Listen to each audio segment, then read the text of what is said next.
Praise the Lord. Welcome to Krupavartha సమయం. ఈ నూతన దిన శుభములు మనకందరికీ కలుగునుగాక. ఈ దినము దేవుడు మనకిచ్చిన కృపావార్త ద్వితీయోపదేశ కాండము 31వ అధ్యాయము 8వ వచనము. నీ ముందర నడుచువాడు యెహోవా, ఆయన నీకు తోడయుండును, ఆయన నిన్ను విడువడు, నిన్ను ఎడబాయడు. భయపడకుము, విస్మయం పొందకుము. ఈ కృపావార్తను బట్టి దేవునికి వందనములు. మన జీవితాలలో మనం అనేక మార్లు చాలా ఒంటరిగా ఫీల్ అవుతూ ఉంటాము. అనేక మార్లు మనల్ని చాలామంది ఇగ్నోర్ చేస్తున్నట్లుగా, మనల్ని పట్టించుకోనట్లుగా, మనకేమీ ఇంపార్టెన్స్ ఇవ్వనట్లుగా మనం ఫీల్ అవుతూ ఉంటాము. అలాగ చేస్తూ ఉంటారు కూడా. అలాంటి అనుభవాలు మనకు చాలా ఉంటాయి. మనల్ని ఎవరూ ప్రేమించడం లేదు, మనము చాలా ఒంటరిగా ఉన్నాము అని మనము బాధపడుతూ ఉంటాము.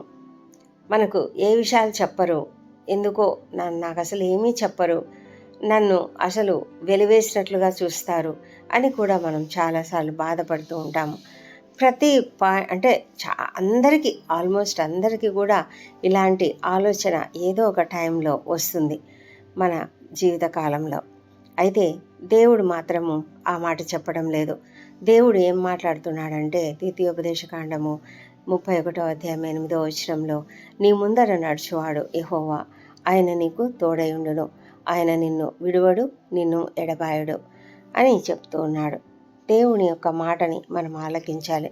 ఎందుకంటే దేవుడు సత్యవంతుడు, దేవుడు న్యాయవంతుడు, దేవుడు మాట తప్పనివాడు, దేవుడు నమ్మదగినవాడు. ఆయన ఏ మాట చెప్పినా కూడా ఆ మాటను తప్పకుండా నెరవేర్చే దేవుడు. కాబట్టి మనము ఆ మాట మీద మనం ఉండాలి. దేవుడు నిత్యము మనతో ఉన్నాడు. ఆయన ఎందుకు మనతో ఉన్నాడు, ఎంతగా మనతో ఉన్నాడు అంటే ఆయన మన గురించి చాలా ఆలోచిస్తున్నాడు. దేవుడు లోకంను ఎంతో ప్రేమించను. ఆయన ఈ లోకంలో ఉన్న నిన్ను నన్ను కూడా ప్రేమించాడు. కాబట్టి మన కొరకు ఆయన ఎంత ఆలోచన చేశాడంటే, పాత నిబంధన కాలంలో ప్రజలు తమ యొక్క పాపములు ఒప్పుకోవడం కోసం తమ పాప ప్రాయశ్చిత్తార్థం వారు బలి అర్పించవలసి వచ్చేది. ప్రతి సంవత్సరం కూడా వారు పశువు ఒక యాగమునకు సిద్ధం చేసిన పశువు కానీ, ఒక గొర్రె కానీ, ఒక ఎద్దు కానీ, మేక కానీ, ఏదో ఒకటి దానిపైన తమ పాపములను మోపి ఆ విధంగా వారు పాప క్షమాపణ పొందుకునేవారు. అయితే అది ఆ ఒక్కసారికే మళ్ళీ మళ్ళీ మళ్ళీ పాపం చేస్తూనే ఉంటారు. మళ్ళీ మళ్ళీ ఆ విధంగా వారు బలి అర్పిస్తూనే ఉంటారు. అయితే దేవుడు అలా కాకుండా మేకల యొక్కయు కోడల యొక్క రక్తం కాదు, కానీ నేను నా సొంత కుమారుని రక్తం ఇస్తాను. ఆయన యొక్క రక్తము బలి చేయడం ద్వారా, చిందించడం ద్వారా వీరందరికీ, ఈ లోకమంతటి కొరకు, ఈ లోకంలో ఎంతమంది ఉన్నారో, ఎంతమంది ఇంతకుముందు ఉన్నారో, ఎంతమంది ఇక ముందు ఉండబోతున్నారో, ఇప్పుడు ఎంతమంది ఉన్నారో అందరి యొక్క పాపమును కూడా క్షమించబడడానికి దేవుడు తన యొక్క ఒక్కడే కుమారుడైన యేసుక్రీస్తుని లోకానికి పంపించి ఆయనను సిలువలో మరణించేలాగా, బలియాగమయ్యేలాగా చేయడం ద్వారా ఆ దేవుడు మన పాపములను క్షమించాడు. మనకు పాప విమోచన, శాప విమోచన జరిగింది. అయితే మనమంతా కూడా అది నమ్మితే మనము రక్షణ పొందుకుంటాము. మనం విశ్వసించి ఆయనను నమ్మితే మనం రక్షణ పొందుకుంటాము. అయితే అప్పుడు ఎప్పుడైతే మనము విశ్వసిస్తామో, ఎప్పుడైతే మనము రక్షణ పొందుకుంటామో, అప్పుడు దేవుడు వెంటనే ఆయన తన యొక్క ఆత్మని మనలో ఉంచుతాడు, పరిశుద్ధాత్మని మనలో ఉంచుతాడు. కాబట్టి మనం ఒంటరిగా లేము, ఇక ఎప్పుడు కూడా ఒంటరిగా ఉండము. ఆయన మనతోనే ఉంటాడు. మన జీవితాలలో మనమే బ్రతుకుతున్నాము అన్న ఫీలింగ్ ఉండవలసిన అవసరం లేదు. నీతో నాతో దేవుడున్నాడు. నీతో నాతో ఎల్లప్పుడూ కూడా ఆయన ఉండి మనల్ని నడిపిస్తూ ఉన్నాడు, కాపాడుతూ ఉన్నాడు. మనము ఏం మాట్లాడాలో మనకు చెప్తూ ఉన్నాడు. మనము ఏ పని చేయాలన్నా కూడా మనకు కావాల్సిన శక్తిని ఇస్తున్నాడు, మనకు కావాల్సిన స్కిల్స్ని ఇస్తున్నాడు. మనము మన యొక్క బలం మీద ఎప్పుడూ ఆధారపడకూడదు. మనం దేవుని బలం పైననే ఆధారపడాలి. అప్పుడే మనము ఆయన యొక్క బలాన్ని పొందుకోగలుగుతాము. మన సొంత తెలివి, మన సొంత శక్తి మీద ఆధారపడినప్పుడు కూడా మనకు దేవుని నుంచి ఎలాంటి సహాయం రాదు. అయితే మనం ఎప్పుడైతే మన మనల్ని మనం రిక్తులుగా చేసుకొని దేవుని పైన ఆధారపడతామో అప్పుడే ఆయన తన యొక్క జ్ఞానమును, తన యొక్క శక్తిని మన పైన ఇస్తాడు, మనకు అందిస్తాడు. అందుకే కదా ఎఫెసీ పత్రికలో కూడా ఆయన ఏమన్నాడంటే, జగత్తు పునాది వేయబడక మునిపే ఆయన మనల్ని ఏర్పరచుకున్నట్లుగా రాయబడింది. అంతేకాకుండా కీర్తనల గ్రంథము 33వ అధ్యాయము 18-19 వచనాల్లో ఏముంటుందంటే, వారి ప్రాణంను మరణం నుండి తప్పించుటకును, కరువులో వారిని సజీవులనుగా కాపాడుటకును యెహోవా దృష్టి ఆయన యందు భయభక్తులు గల వారి మీదను, ఆయన కృప కొరకు కనిపెట్టు వారి మీదను నిలిచుచున్నది అని ఉన్నది. అంటే దేవుడు ఎవరైతే దేవుని యొక్క కృప కొరకు ఎదురు చూస్తారో అలాంటి వారికి అందరికీ కూడా తన యొక్క దృష్టిని ఎప్పుడూ వారి మీద ఉంచుతాడు. ఆయన దృష్టి ఆయన యందు భయభక్తులు గల వారి మీద ఉంటుంది, ఆయన కృప కొరకు కనిపెట్టు వారి మీద ఉంటుంది. మరి మనం నమ్మామా? మనము ఆ విధంగా నమ్ముతున్నామా? ఆయన పైన ఆధారపడ్డామా? భయభక్తులు కలిగి ఉన్నామా? ఒకసారి మనల్ని మనము పరీక్షించుకొని ఆ విషయాన్ని బట్టి జ్ఞాపకం చేసుకుందాము. ఆయన దేవుడు మనకు చెప్తున్నటువంటి మాట ఏంటంటే, ఆయనే మన ముందర నడుస్తాడు, ఆయనే మనకు తోడుగా ఉంటాడు, ఆయన మనల్ని ఎప్పటికి కూడా వదిలిపెట్టాడు. మరి 23వ కీర్తనలో దావీదు ఏం చెప్తున్నాడు? గాఢాంధకారపు లోయలో నేను సంచరించినను ఏ అపాయమునకు భయపడను, నీవు నాకు తోడయిందువు, నీ దుడ్డు కర్రయు నీ దండమును నన్ను ఆదరించును. అంటే దావీదుకున్నటువంటి ఆ గొప్ప విశ్వాసం ఏంటంటే, దేవుడు నాకు తోడై ఉన్నాడు.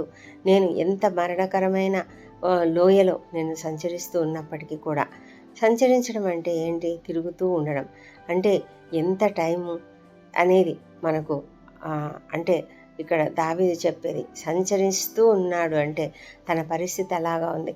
అతని యొక్క పరిస్థితిని మనం ఒకసారి గమనిస్తే, దావీదును సౌలు రాజు తరుముతూ ఉన్నాడు, మరి అతడు తిరుగుతూ ఉన్నాడు. ఎప్పుడు మరణం సంభవిస్తుందో తెలీదు. అతను మరణపు లోయ అంటున్నాడు, మరణాంధకారపు లోయ.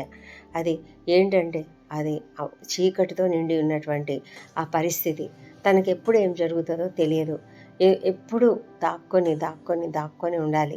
ఇక్కడి నుంచి అక్కడికి, అక్కడి నుంచి ఇంకొక చోటికి పారిపోతూ ఉండాలి, దాక్కుంటూ ఉండాలి. ఇలాంటి పరిస్థితిని అతడు అనుభవిస్తూ చెప్తున్నటువంటి మాట, గాఢాంధకారపు లోయలో నేను సంచరించినా కూడా నేను ఏ అపాయానికి భయపడను అని. అలాంటి అంత ధైర్యము మనకున్నదా? ఆ విధంగా మనం చెప్పగలుగుతామా? అంతటి విశ్వాసం మనకున్నదా? ఎందుకు అలాంటి విశ్వాసం దావీదుకున్నది అంటే, దావీదు తను అధికంగా దేవుని పైన విశ్వాసం ఉంచాడు. దావీదు నమ్ముతున్నాడు, దేవుడు తనను తప్పకుండా బ్రతికిస్తాడు, తనను తప్పకుండా తోడుగా ఉండి తనను విడిపిస్తాడు, తనకు విడుదలనిస్తాడు, తనను చక్కగా నడిపిస్తాడు అన్న విశ్వాసం ఉంది అతనికి. తనకు తోడై ఉన్నాడు దేవుడు అన్న విశ్వాసం అతనికి ఉంది. అందుకే అతను అంత ధైర్యంగా ఆ మాట చెప్పగలుగుతున్నాడు. మరి ఈ దినం మనము ఎలాంటి సమస్యలు ఫేస్ చేస్తున్నామో మనకు తెలియదు. మనము ఎలాంటి సమస్యలు ఎదుర్కొంటున్నప్పటికీ మనము ఒక్కలమే లేము, మనం ఒంటరిగా లేము. మనం ఎప్పుడైనా కూడా చూడండి, ఇక్కడ చాలాసార్లు చిన్న చిన్న విషయాల కోసం కూడా ఒక హాస్పిటల్కి వెళ్దామంటే ఎవరైనా తోడుంటే బాగుండు అని అనిపిస్తుంది కదా. ఒక షాపింగ్కి వెళ్దామంటే ఇంకెవరైనా తోడుంటే బాగుంటుంది అని అనుకుంటూ అడుగుతూ ఉంటాం కూడా, నువ్వు వస్తావా, నాకు తోడు వస్తావా, ఇవాళ నేను షాపింగ్కి వెళ్ళాలి, లేకపోతే ఇవాళ నేను కొంచెం హాస్పిటల్కి వెళ్ళాలి, తోడు వస్తావా. కొంతమంది అడుగుతూ ఉంటారు, హాస్పిటల్కి వెళ్తున్నాను నేను అంటే రమ్మంటారా, నన్ను తోడు రమ్మంటారా అని అడుగుతారు. అంటే ఏంటంటే ఒక తోడు ఉండడం అనేది మనకు ధైర్యాన్ని ఇస్తుంది, మనకు ఒక ఊరట, అది ఒక ఆదరణ. మనకి ఎవరో ఒకరు తోడున్నారంటే, మరి మనకు తోడుగా దేవుడే ఉన్నాడు. అయితే మనం అది ఆలోచించం. మనము దేవుడు కనిపించడు కదా, కాబట్టి మనం అలా అనుకుంటాం. కానీ మనలోనే ఉన్నాడు దేవుడు, మనతో ఉన్నాడు. ఆయన నీకు ముందుగా నడుస్తున్నాడు, ప్రక్కన నడుస్తున్నాడు, మన చుట్టూ ఆయనే ఉన్నాడు. మన చుట్టూ కూడా ఆయన చెయ్యి ఉన్నది.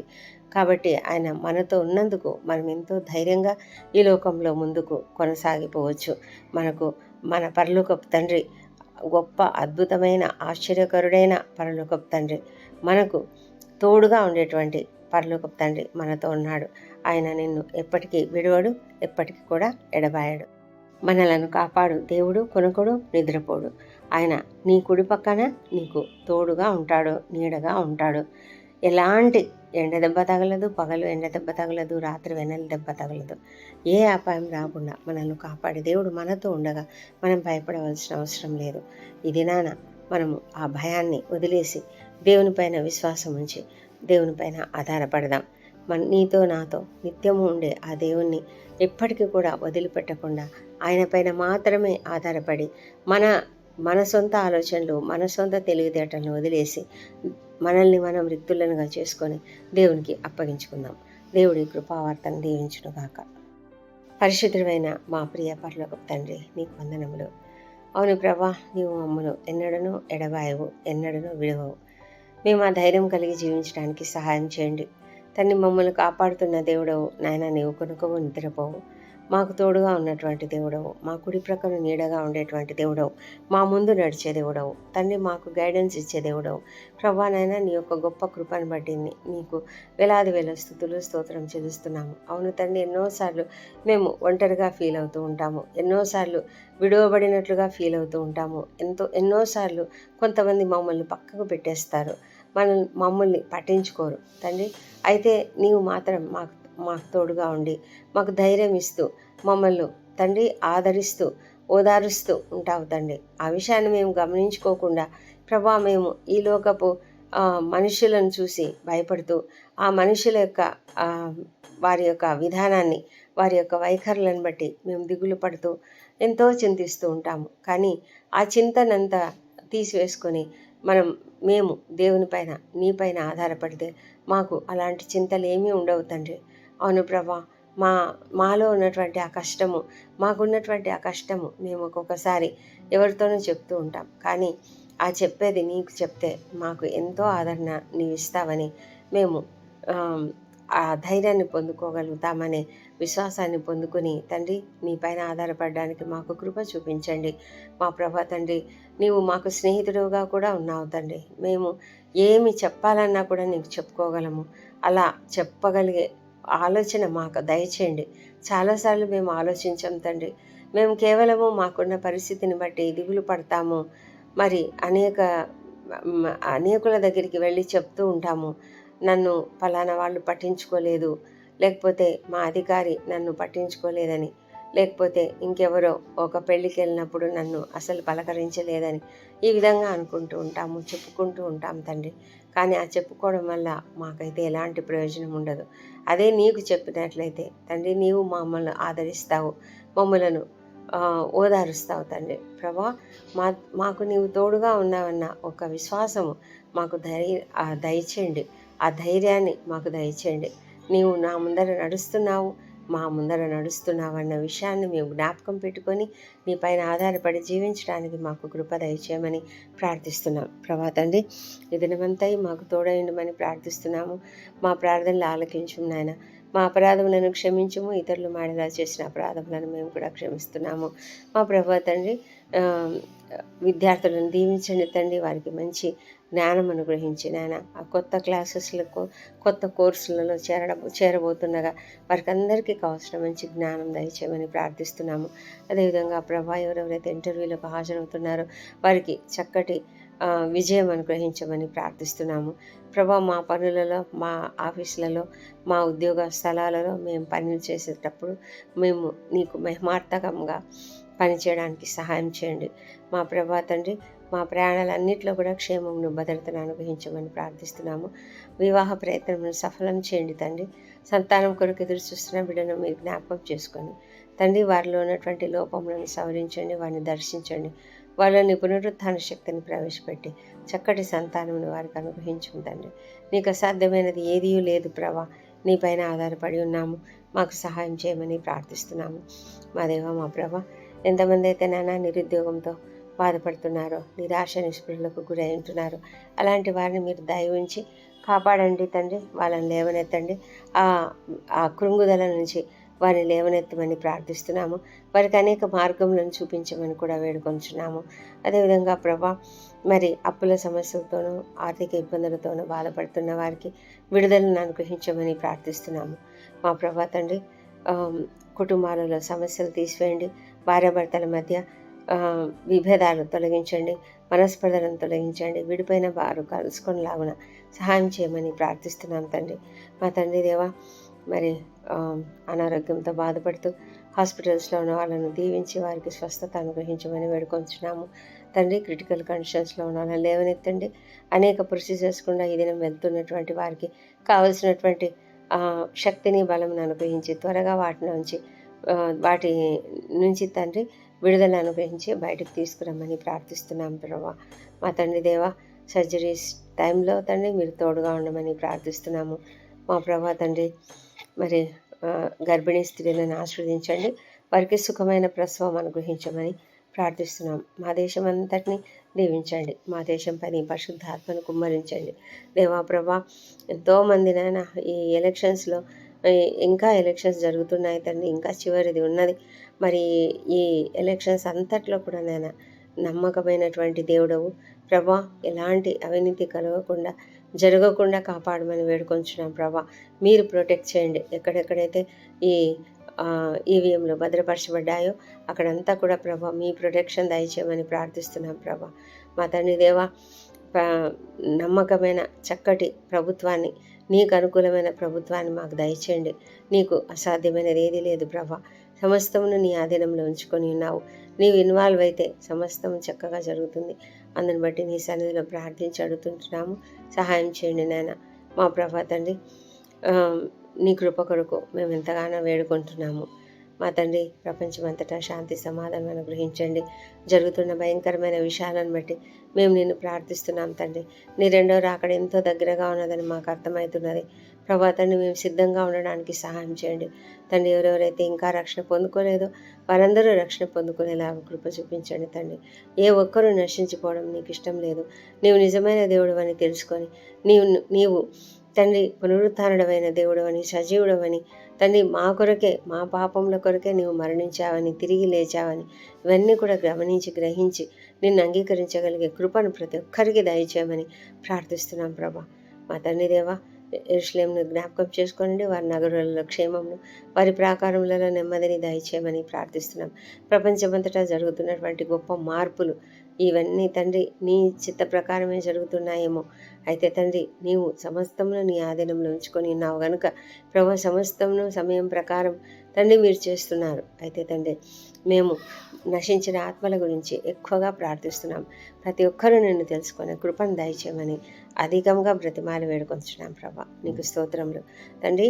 ఈ దినం బర్త్డేలు, వివాహ దినం జరుపుకుంటున్న బిడ్డను దీవించండి. గడిచిన సంవత్సరం అంతా ఈ వారికి చేసిన ప్రతి మేలును బట్టి నీకు వందనములు. రాబోయే సంవత్సరంలో ఇంకనూ అధికమైన మేలులను వారికి అనుగ్రహించమని ప్రార్థిస్తున్నాము. మా ప్రార్థనలన్నీ అంగీకరించి జవాబులు ఇచ్చినందుకు నీకు వందనం తండ్రి. ఈ మా ప్రార్థనలన్నీ మా ప్రభువును, మా ప్రియ రక్షకుడు నాయన యేసుక్రీస్తు అత్యంత శక్తిగల ఉన్నతమైన నామంలో అడిగి పొంది ఉన్నామని నమ్మి నీకు స్తోత్రం చెల్లిస్తున్నాం తండ్రి. Amen, amen.